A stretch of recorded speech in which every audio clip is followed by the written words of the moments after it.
Good day, and welcome to the Walt Disney Company's first quarter 2024 financial results conference call. All participants will be in listen-only mode. Should you need assistance, please signal a conference specialist by pressing the star key followed by 0. After today's presentation, there will be an opportunity to ask questions. To ask a question, you may press star, then 1 on your telephone keypad. To withdraw your question, please press star, then 2. Please note, today's event is being recorded. I would now like to turn the conference over to Alexia Quadrani, Executive Vice President, Investor Relations. Please go ahead. Good afternoon. It's my pleasure to welcome everybody to the Walt Disney Company's first quarter 2024 earnings call. Our press release was issued about 25 minutes ago and is available on our website at www.disney.com/investors. Today's call is being webcast, and a replay and transcript, as well as the first quarter earnings presentation, will all be made available on our website after the call. Joining me for today's call are Bob Iger, Disney's Chief Executive Officer, and Hugh Johnston, Senior Executive Vice President and Chief Financial Officer. Following comments from Bob and Hugh, we'll be happy to take some of your questions. So with that, let me turn the call over to Bob to get started. Thanks, Alexia, and good afternoon, everyone. Just 1 year ago, we outlined an ambitious plan to return to a period of sustained growth and shareholder value creation. And our strong performance this past quarter demonstrates we have turned the corner and entered a new era. As previously noted, we're focused on transitioning ESPN into the preeminent digital sports platform, building streaming into a profitable growth business, reinvigorating our film studios, and turbocharging growth in our parks and experiences. Before we dive deeper into our results, let me start by making a number of significant announcements that represent important and exciting steps forward. First, we announced yesterday the full suite of ESPN's channels will now be available direct to consumer as part of a new joint venture with Fox and Warner Bros. Discovery to create a new streaming sports service launching this fall. This brings together content from all of these companies' combined assets, including all the major professional sports leagues and college sports.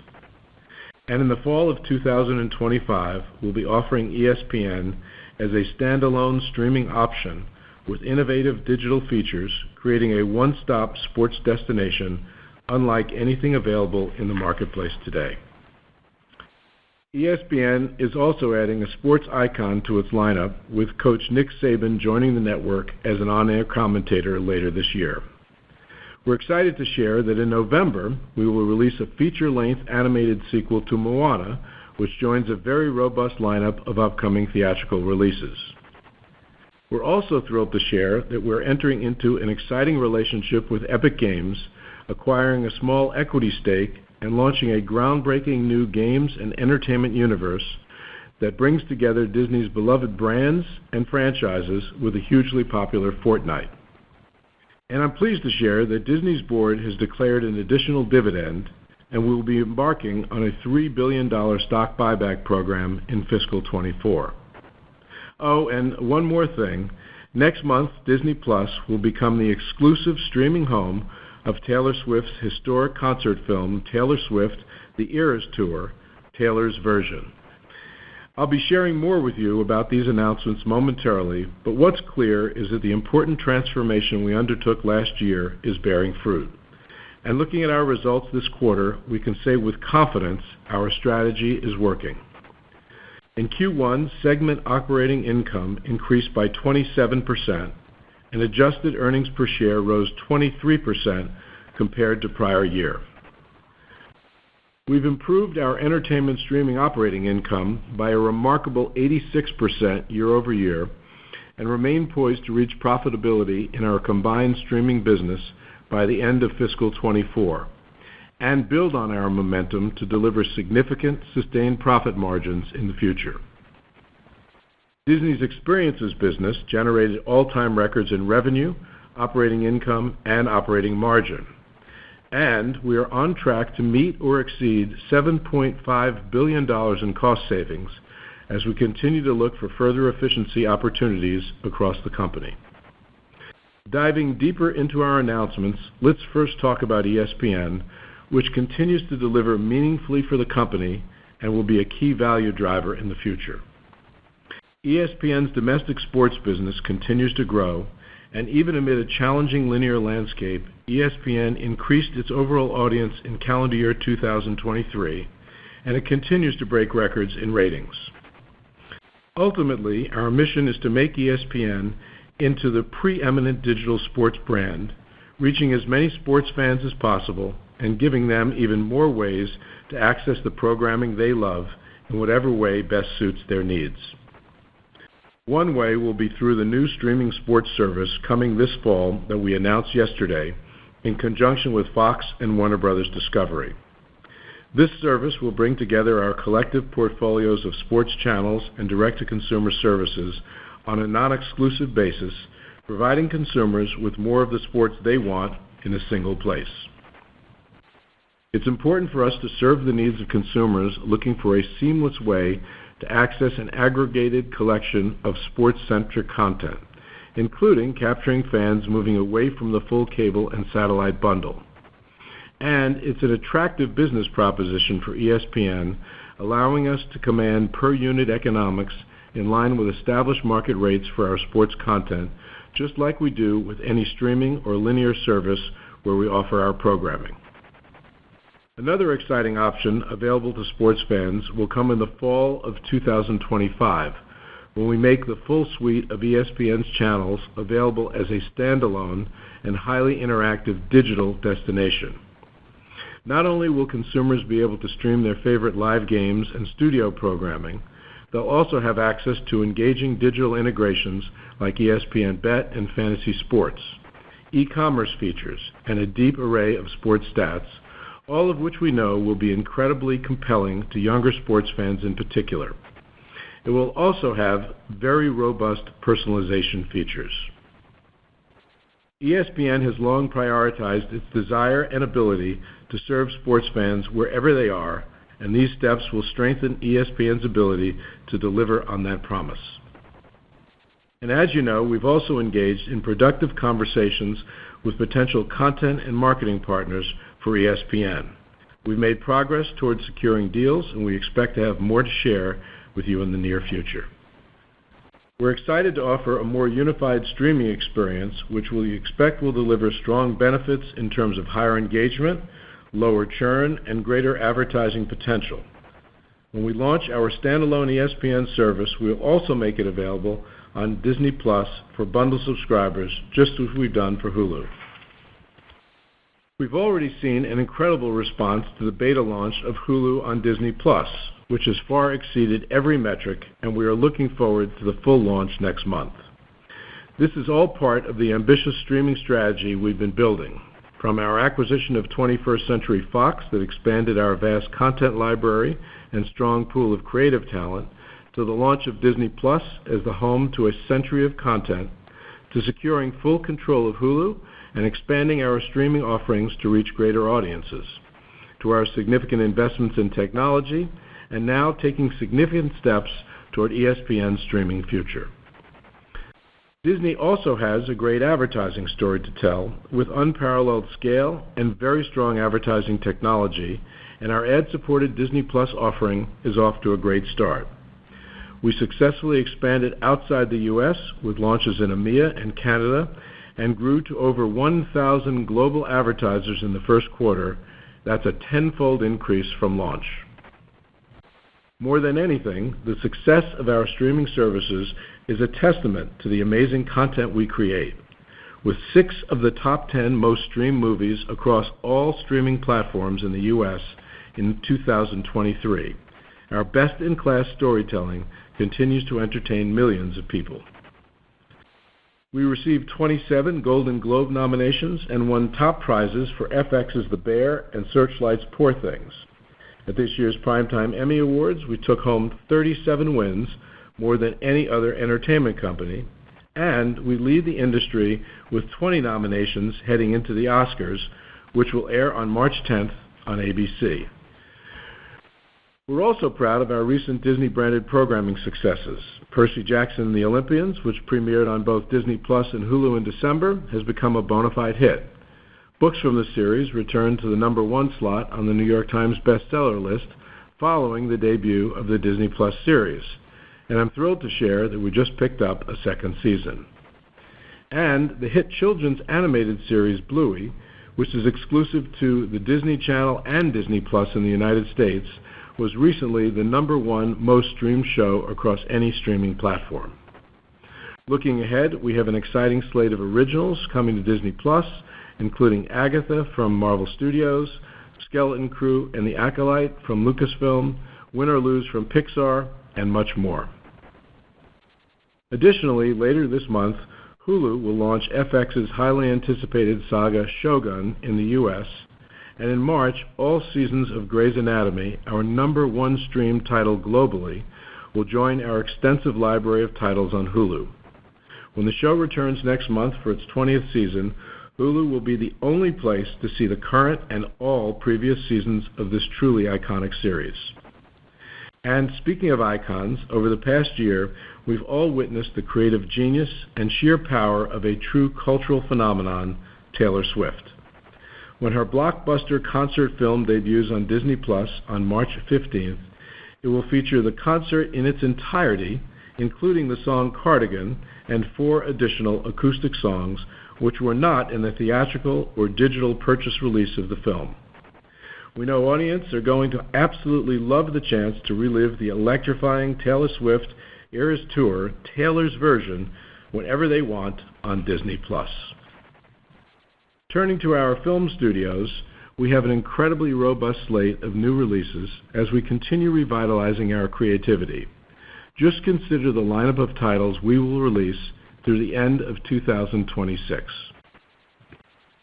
This year, we have Kingdom of the Planet of the Apes, Inside Out 2, Deadpool 3, Alien Romulus, and Mufasa, the Lion King. As I mentioned at the top of the call, this November we'll release a feature-length animated sequel to Moana. This was originally developed as a series, but we were impressed with what we saw, and we knew it deserved a theatrical release. The original Moana film from 2016 recently crossed 1 billion hours streamed on Disney Plus and was the most streamed movie of 2023 on any platform in the U.S. Along with the live-action version of the original film that's currently in development, Moana remains an incredibly popular franchise, and we can't wait to give you more of Moana and Maui when Moana 2 comes to theaters this November. Looking to our 2025 theatrical slate, we're excited to bring audiences Captain America: Brave New World, Fantastic Four, Pixar's Elio, Zootopia 2, and Avatar 3. And we're already looking forward to 2026 and beyond with Frozen 3, the first Toy Story movie since 2019, and a new Star Wars movie that brings The Mandalorian and Grogu to the big screen for the very first time. These films will not only reach global audiences in theaters, but as we've consistently demonstrated, they will become important anchors on our global streaming platforms, driving subscriptions and engagement while also continuing to fuel growth in our experiences business. After all, one of the things that truly sets Disney apart is our unique ability to turn top-quality IP into top-quality experiences, leading to significant growth. That was certainly true this quarter. Every one of our parks was profitable in Q1, giving us an incredibly solid foundation to build upon as we invest significantly to turbocharge growth in this business.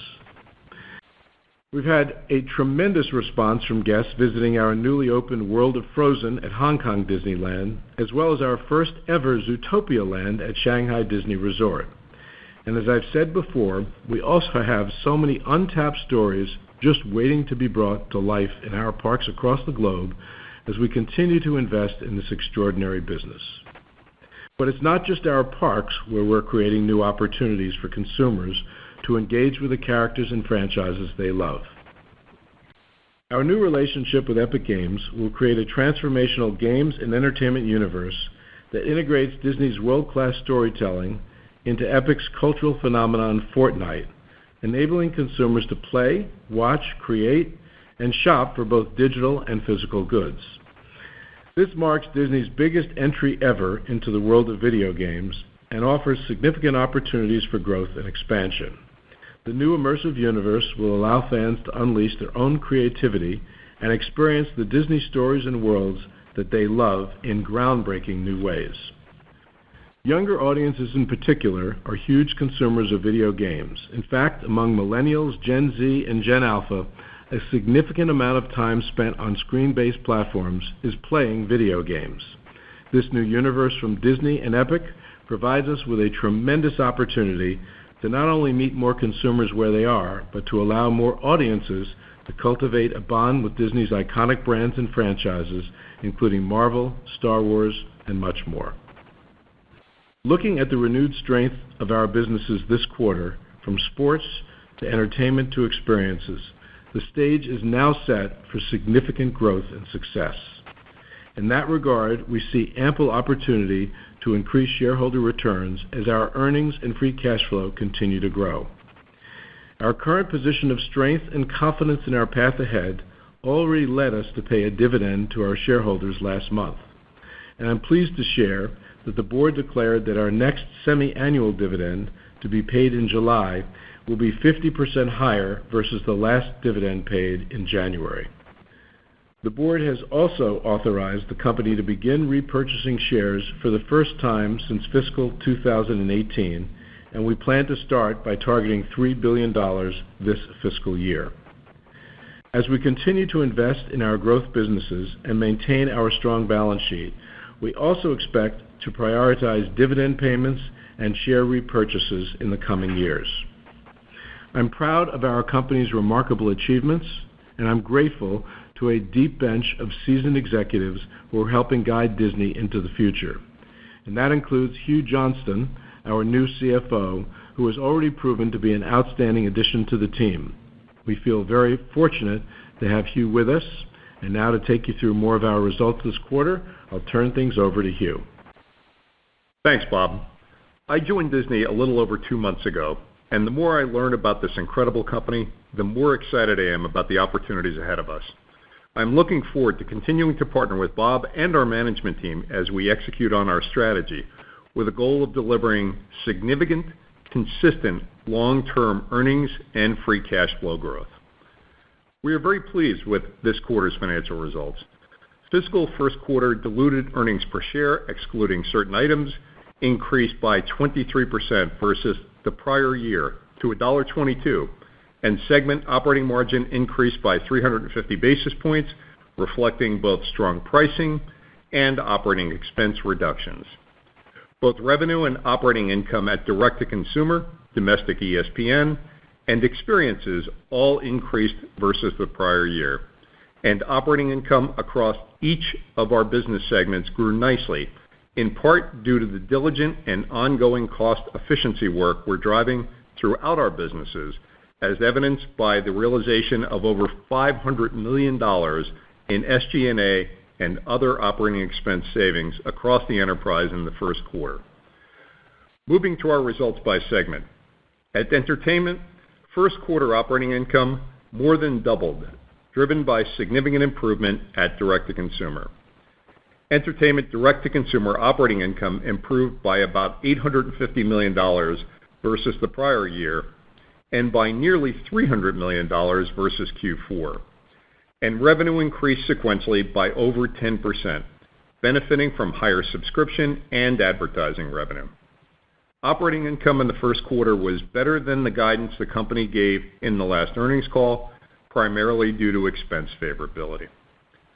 Hulu subscribers increased by 1.2 million from Q4 to Q1, and Disney Plus core subscribers decreased sequentially by 1.3 million, in line with prior guidance, driven by the expected temporary uptick in churn given the recent domestic price increases, as well as the end of the global summer promotion. Those impacts were partially offset by strong ad tier net adds, due to domestic growth as well as the launch in certain international markets in the first quarter. Domestically, we saw continued net additions to our bundled offerings in Q1, which, as a reminder, have significantly lower churn versus our standalone products. Disney Plus core ARPU increased by 14 cents versus the prior quarter and by $1.07 versus the prior year, driven primarily by price increases.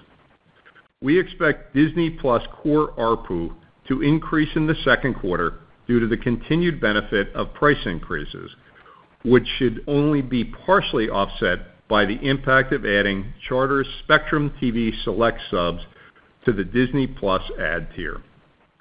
I'll note that we are being paid on all entitled Charter subs, which will also be a key driver of accelerated Disney Plus core sub growth in Q2. We expect net adds of between 5.5 and 6 million in the second quarter. Domestic net adds are expected to be in the 7.5 million range, driven by Charter entitlements net of cannibalization. And international core subs are expected to decrease modestly, reflecting changes to certain wholesale deals and slightly elevated churn impacts from price increases.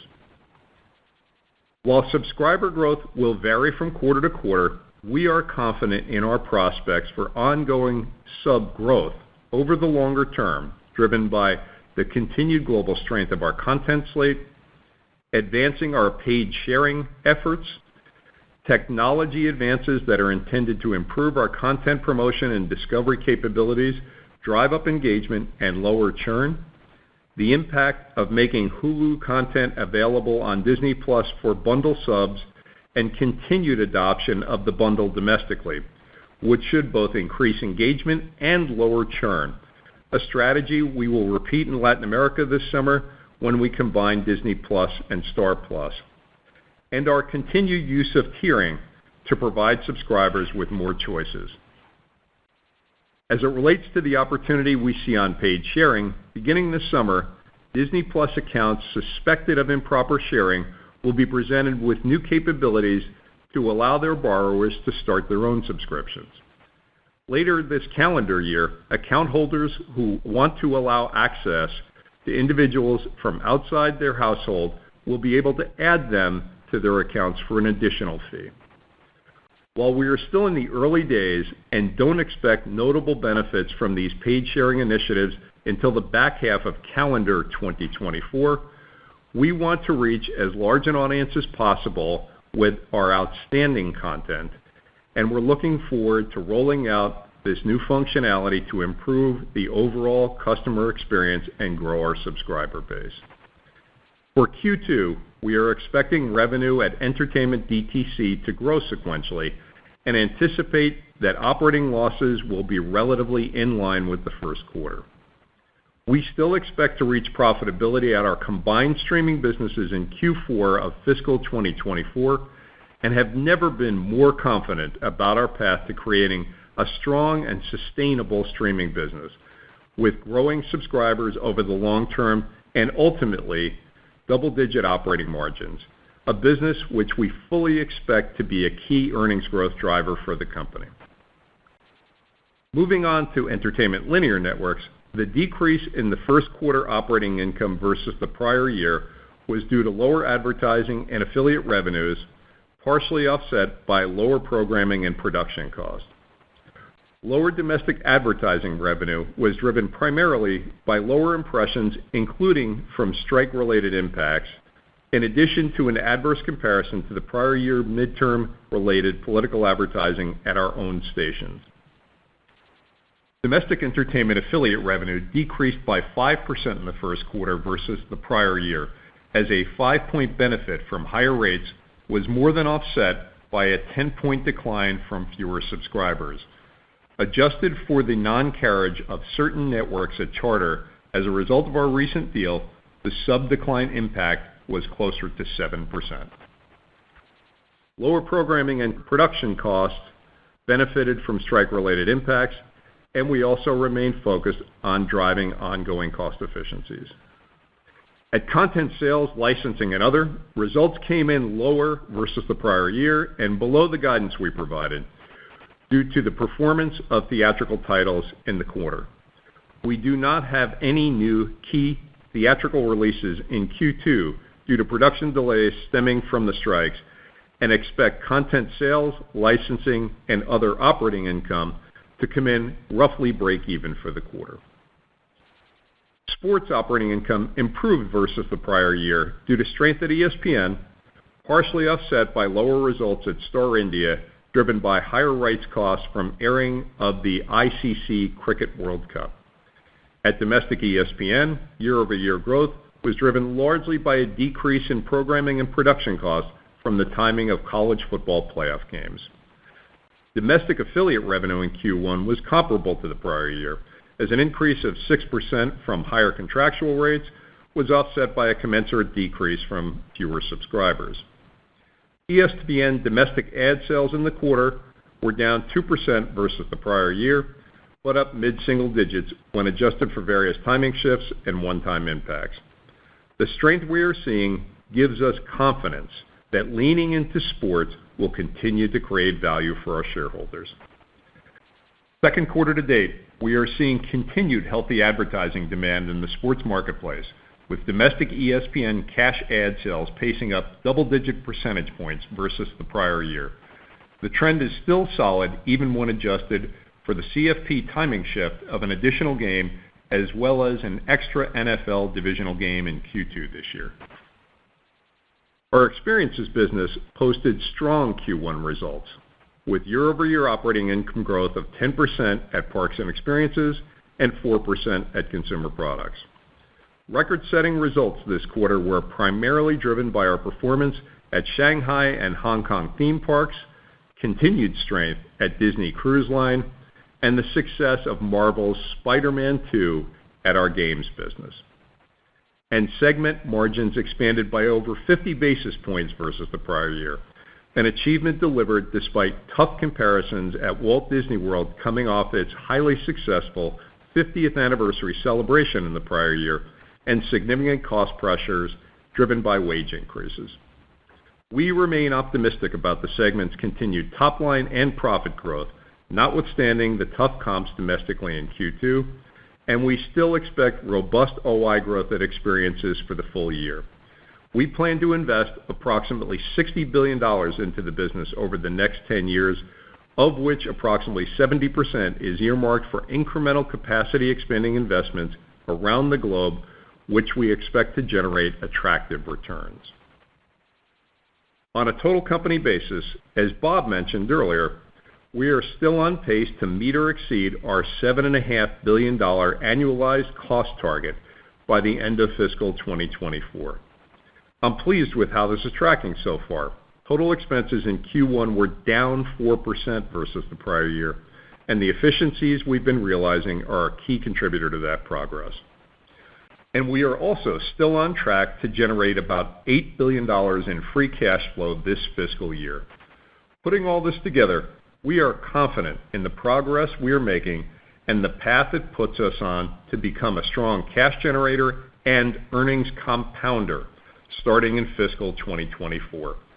To that end, we expect full-year fiscal 2024 earnings per share, excluding certain items, to increase by at least 20% versus 2023 to approximately $4.60. You already heard from Bob about our updated plans for shareholder returns this year, and as he mentioned, we intend to continue investing in our growth businesses while also maintaining a balanced and disciplined approach to capital allocation. And with that, we're happy to take your questions. Thanks, Hugh. As we transition to the Q&A, we ask that you please try to limit yourself to one question in order to help us get to as many analysts as possible today. And with that, operator, we're ready for the first question. Thank you. And as a reminder, if you'd like to ask a question, please press star then one on your telephone keypad. If at any time your question has been addressed and you'd like to withdraw your question, please press star then two. Today's first question comes from Ben Swinburne with Morgan Stanley. Please go ahead.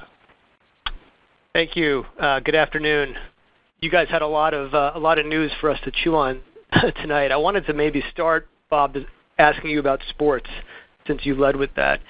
You guys have a lot going on with ESPN, new channels package, flagship, obviously having conversations. Can you kind of put it all into context for us and how you're sort of thinking about these different products and whether they address different parts of the market and what your sort of priorities are between the two? And really, what is success for Disney shareholders in sports? How do we think about that kind of financially and strategically?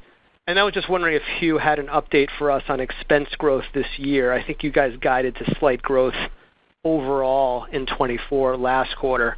Seems like you're on track with your savings program. So any update to that would be appreciated. Thanks so much.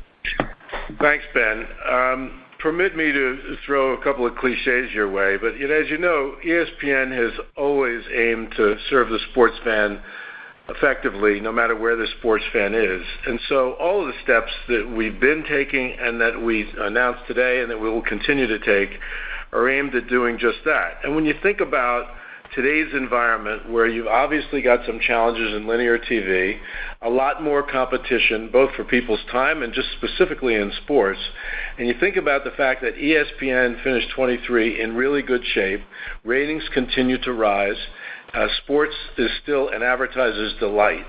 You have to consider that ESPN has been successful in what their primary goal was. They're reaching sports fans effectively, which is why advertisers and distributors and sports leagues and organizations feel they have to kind of be part of or partnered with ESPN. As we look to the future, we're obviously mindful of, one, the state of the multi-channel ecosystem, two, where people are spending their time and their money with media, and you have to basically serve them effectively there. We've been saying for a long time that taking ESPN in the direct-to-consumer direction was inevitable, and that we were looking for partners to do so. This is really not a first step, it's a second step. The first step was launching ESPN Plus some years ago, which has actually been quite successful. The second step is finding these partners to distribute basically the equivalent of a multi-channel sports-centric tier via app. So one, we're serving sports fans well. Two, we're doing it with partners. Three, we're doing it in a more modern way rather than cable and satellite in this case. It's app-based. And that's a big step for us because we know that there are a number of people who have never signed up for multi-channel television. This gives them a chance to do so at a price point that will be obviously more attractive than the big fat bundle. Two, there are people who have left that ecosystem because they didn't want all those channels or that cost. And this is a way of basically preserving a relationship or creating one with those that are no longer part of the multi-channel ecosystem. The next step after this, and we announced today that we'll launch it in probably August of 25, is to bring out ESPN Flagship. I say on its own, but it will be bundled ultimately with Hulu and Disney Plus, and that will be a very, very immersive, very obviously sports-centric app, which will have features that this combination with Fox and with Turner, Time Warner, Discovery will not have, such as integrated betting, integrated fantasy, likely to have some sales arm or merchandise capabilities, obviously deep dive into stats, and high degree of customization and personalization. Again, another kind of feature that we'll bring out to engage with sports fans. I can't tell you right now how that ultimately will fit into all of this, except it will be a progression. We haven't really talked much about how it will be further, how it will be bundled, except with our own services. But I think success will be for us in this basically migration would be to maintain ESPN's position in sports in general and the affinity that its fans have with ESPN and the attractiveness of ESPN to advertisers and sports leagues. That simple. Right. I'll take the cost side, Ben. You're right. In the past, we've talked about slight growth in operating expenses year over year. We obviously have terrific momentum on cost management coming out of the first quarter, and the team is relentlessly looking for further opportunities to drive cost savings, both to reinvest back in the business to continue the growth momentum that we have, as well as deliver margin growth to the bottom line. Net, no change in guidance versus what we said previously. We should do at least as well as the guidance we previously committed to, which was slight growth in operating expenses year-over-year. Thanks, Ben. Operator, next question, please. Absolutely. Our next question today comes from Michael Nathanson with MoffettNathanson. Please go ahead. Thanks. One for you, Bob, one for you. Bob, answering Ben's question, we're still, kind of wondering, how does Hulu Live fit into the long-term picture here, right? It's stopped growing. YouTube is twice the size. When you think about the future of your offerings, how does that fit into what you just announced with, direct over-the-top ESPN and then the sports bundle? And then for you broke some news too with a double-digit margin target for streaming. Any help on a timetable that gets us there? Or what factors do you think will drive you from here to double digits in the next couple of years? Thanks. As you know, Hulu Live is, more reflects the bigger, fatter bundle of television channels. Like many other services that are out there, it just happens to be integrated or attached to Hulu if you subscribe to it. So this, in a way, I guess you'd argue, competes with Hulu Live directly, but it doesn't compete with Hulu because this will be bundled with Hulu. So if you're a Hulu subscriber and you want to get this new sports service, you can buy that as an add-on to Hulu. And as we see it, that's a real positive because if you consider the fact that Disney Plus and Hulu will be together once we come out of beta in March, they're already together in beta, and then you add a sports feature with so many sports that this new joint venture will offer, that's very, very compelling in terms of reducing churn for Hulu and increasing engagement. So we look at this as a huge positive for Hulu. We're realistic about Hulu Live in terms of the impact this could have, but that Hulu Live is certainly a nice, important feature of our Hulu business, but the critical part of that business is Hulu itself. And Michael, I'll take the question on DTC profitability and double digit.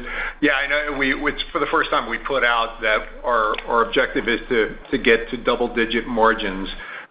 In some ways, that probably shouldn't be a surprise to investors because the goal has always been to build what I would characterize as a good business. What does a good business look like? Number one, it's got growing subscribers, and number two, it has attractive margins, which we're defining as double digits. So I know in a sense it's news, but in a sense it shouldn't be news because we've always wanted to build a good business in that regard.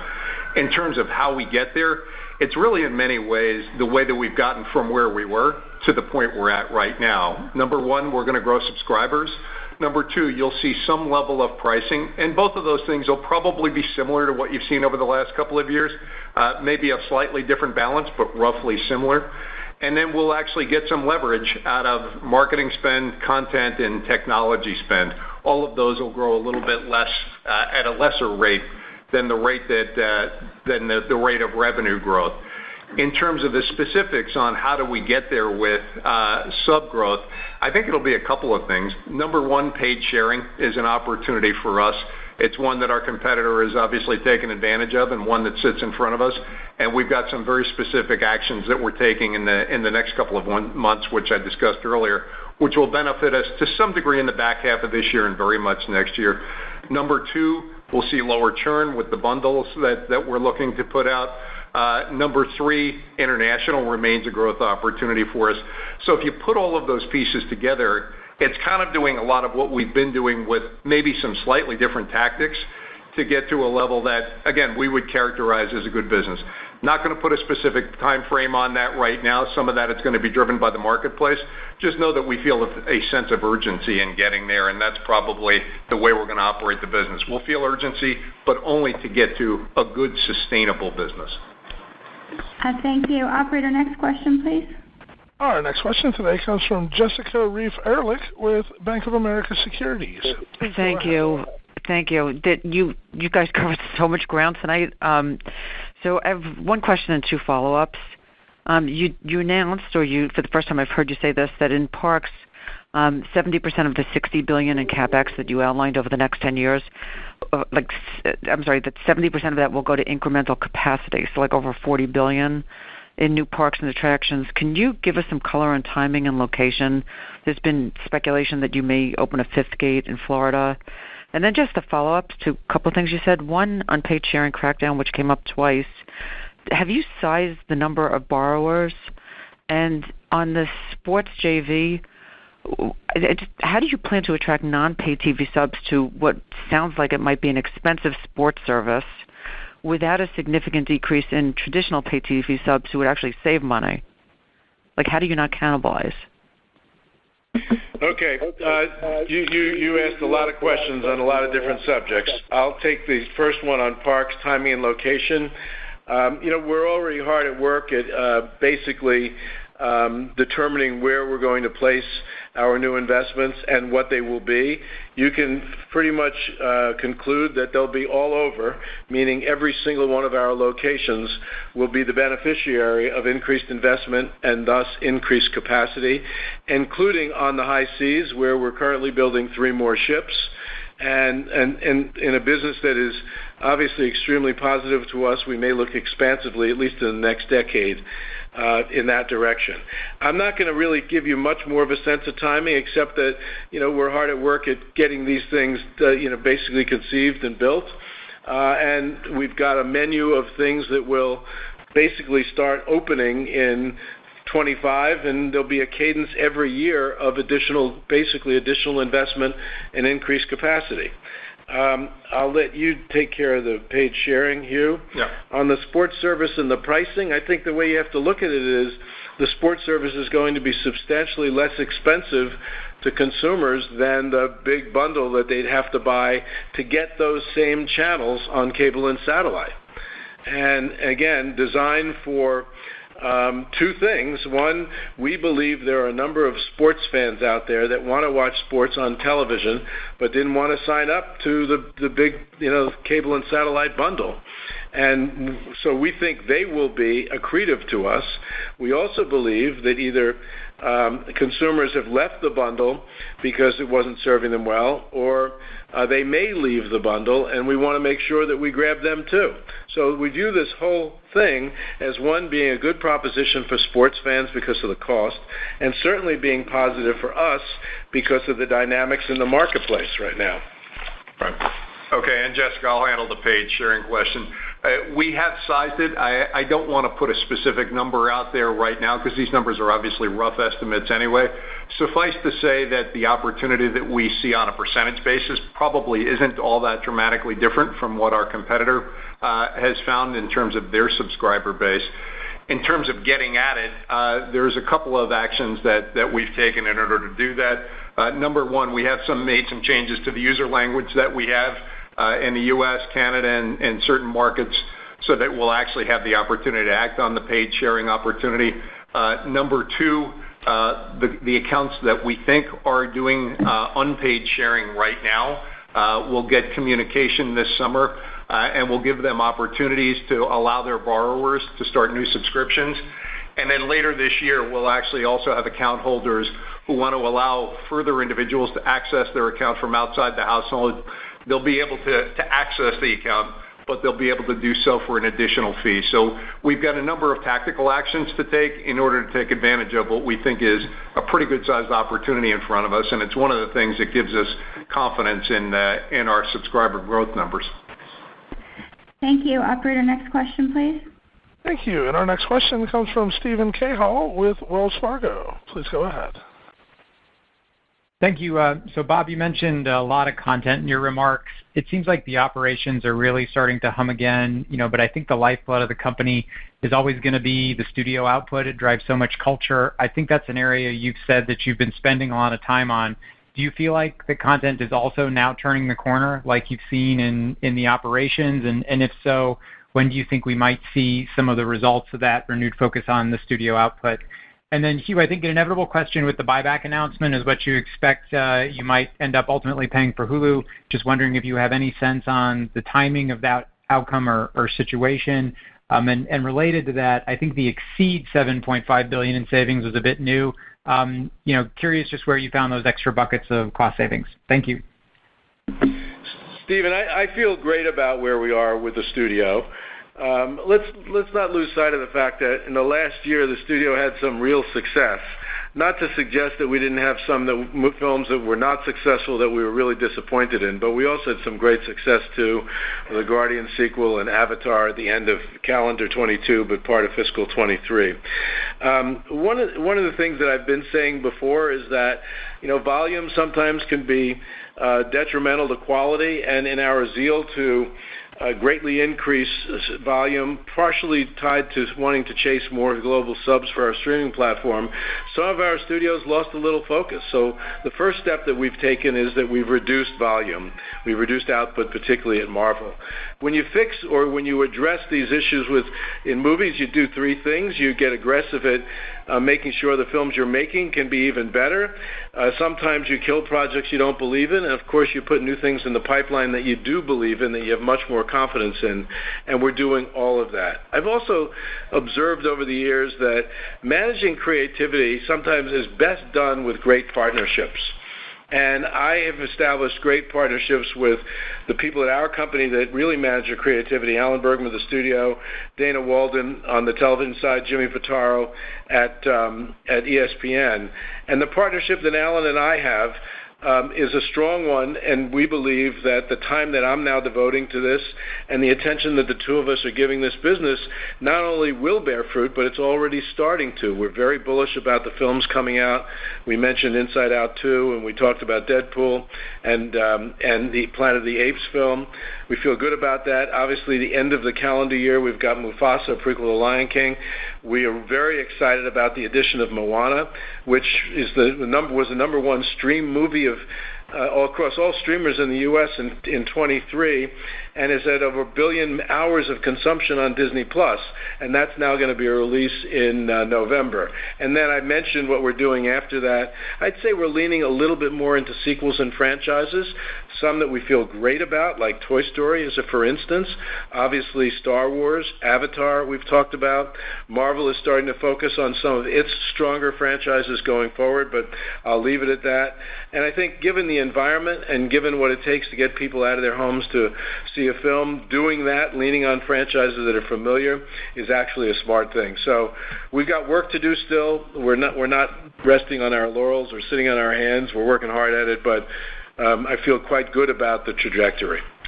Right, and Steve, from my perspective, regarding Hulu, timing on that, we've got a pretty clearly defined process. That process is going to take a little bit of time based on the work that needs to go into valuing the business. I would expect before we get to the end of the year that we should have this figured out and closed. Regarding cost savings, it's pretty well spread out across the board. One of the things you tend to find is when a company goes on a cost effort, once you start to build momentum on that, people tend to find additional opportunities, and that's what gives us the confidence around the numbers to at least meet, if not exceed them. So no one specific area. It's content side as well as SG&A side, and I think we just have momentum on managing our expenses more tightly, which is great news, I think, for investors. Thank you. Operator, next question, please. And our next question today comes from Brian Kraft with Deutsche Bank. Please go ahead. Oh, hi. Good afternoon. Since there's so much discussion about bundling and distribution, I was wondering if I could ask you if you could share any observations related to Charter integrating Disney Plus into its pay TV programming tiers. Is there anything you could say about the percentage of customers actually using it or engagement levels relative to the average Disney Plus subscriber? And maybe lastly, do you think that this is a model that you'd like to replicate with other pay TV distributors over time as your agreements come up for renewal? Thanks. Thanks, Brian. It's really early. They didn't start introducing this to their subscribers really until January, and they didn't roll it all out right away. And so we're seeing some stats on this that are somewhat encouraging, but I want to be careful that, that because it's early, we're not sure whether those trends will continue or not. I do think that this kind of arrangement is one that we'll likely see with other multi-channel distributors. It seemed like it was a win-win for both of us. Important to us, obviously, because it gives us access to more of their customers, and important to them in terms of bundling this service with their multi-channel customers. So I think it's, again, I think you'll see more in this direction, but too early yet. We may have more to say about this next quarter when we know a lot more. Thank you. Operator, we have time for one more question. Thank you. And our final question today comes from Michael Morris with Guggenheim. Please go ahead. Thank you. Good afternoon. One follow-up on the sports JV first, and that's how did you get comfortable that the availability of the service won't drive accelerated cord cutting and become an economic drag on your business and the business more broadly? And how do you expect this to impact your renewal discussions with your distribution partners? That's my first. And then my second, Bob, you've seen several iterations of the video game strategy during your tenure. Can you talk a little bit more about why this investment in Epic Games is the right move for you here, and what a product might look like and when that may come to market? Thank you. Sure. Let me take the second part of the question first. Yes, you're right. We've tried our hand at video games in a number of different directions. And actually, the one that ended up being the most successful for us was the license. And in fact, we've licensed, I think, $9 billion franchises, including the Spider-Man franchise, which is the most successful video game last year. After I came back, I sat down with Josh D'Amaro, who runs our experiences business, and his executive, who actually manages games, Sean Shoptaw. And one of the things they showed me, actually the first thing they showed me, were demographic trends. And when I saw Gen Z and Gen Alpha and even millennials, and I saw the amount of time they were spending in terms of their total media screen time on video games, it was stunning to me, equal to what they spend on TV and movies. And the conclusion I reached was we have to be there, and we have to be there as soon as we possibly can in a very compelling way. We knew through our relationship with Fortnite that there was already success when some of our characters and franchises were expressed or showed up in Fortnite. And we knew Tim Sweeney at Epic because he was involved in our accelerator program, I think in 2017. And so I met with Tim, and Josh and his team started a discussion about what if we create a gigantic Disney world a la Fortnite that could live next to Fortnite and be completely interconnected with it. A world where people could play games that we create, could create their own games, could watch. You can imagine the creation of short-form videos, or we may even use the platform to actually distribute some of our content. Also, the people that could interact with one another, and ultimately some form of shopping as well, and other forms of creation. Obviously, there'll be the opportunities to buy digital goods, but maybe even at some point physical goods. And I just think that given the demographic trends and given the success of Fortnite, and by the way, they're experiencing really a great era of both customer satisfaction and growth as they've returned to some of their roots. So the numbers of Fortnite have been really compelling. And we just think this is, just as we take our IP from our movies and our television and have them expressed in our parks, this is a great way to do it in games. And for us, it's a way to have skin in the game with them, with the investment of $1.5 billion, strengthen a partnership because we have skin in the game, but also build a world where we're actually not creating too much risk for the company.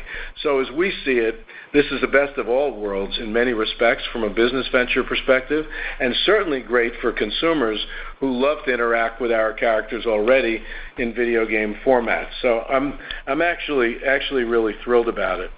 On the second, or the first part of your first question, accelerating cord cutting, understand that we're going to get paid in this new joint venture for our channels at a level that's commensurate with the level that we get paid for those channels in the multi-channel ecosystem.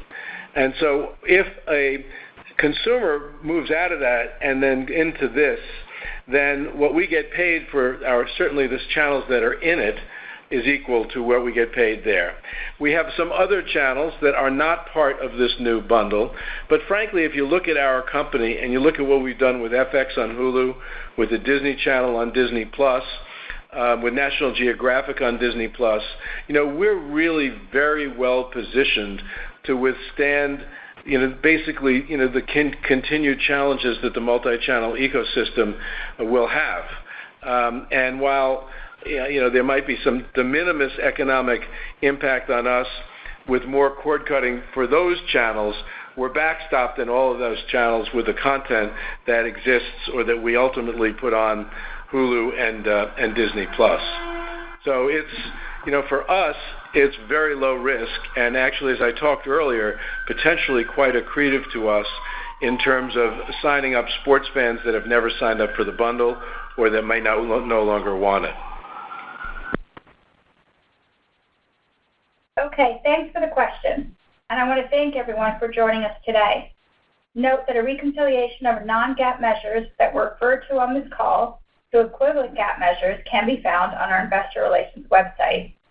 Let me also remind you that certain statements on this call, including financial estimates or statements about our plans, guidance, or expectations and drivers, including future revenues, profitability, DTC subscribers, free cash flow, adjusted EPS, and capital allocation, and other statements that are not historical in nature, may constitute forward-looking statements under the securities laws. We make these statements on the basis of our views and assumptions regarding future events and business performance at the time we make them, and we do not undertake any obligation to update these statements. Forward-looking statements are subject to a number of risks and uncertainties, and actual results may differ materially from the results expressed or implied in light of a variety of factors. These factors include, among others, economic or industry conditions, competition, and execution risks, including in connection with our business plans, potential strategic transactions, and our content, cost savings, the market for advertising, or future financial performance, and legal and regulatory developments. In particular, our expectations regarding DTC profitability, subscriber levels, and ARPU are built on certain assumptions around subscriber additions based on future strength of our content slate, churn expectations, the financial impact of the Disney Plus ad tier, and price increases, the impact of bundling and availability of Hulu on Disney Plus, technological advances and paid sharing efforts, our ability to continue to execute on cost rationalization while preserving revenue, and macroeconomic conditions, all of which, while based on extensive internal analysis as well as recent experience, provide a layer of uncertainty in our outlook. For more information about key risk factors, please refer to our Investor Relations website, the press release issued today, and the risks and uncertainties described in our Form 10-K, Form 10-Q, and other filings with the Securities and Exchange Commission. We want to thank you for joining us and wish everyone a good rest of the day.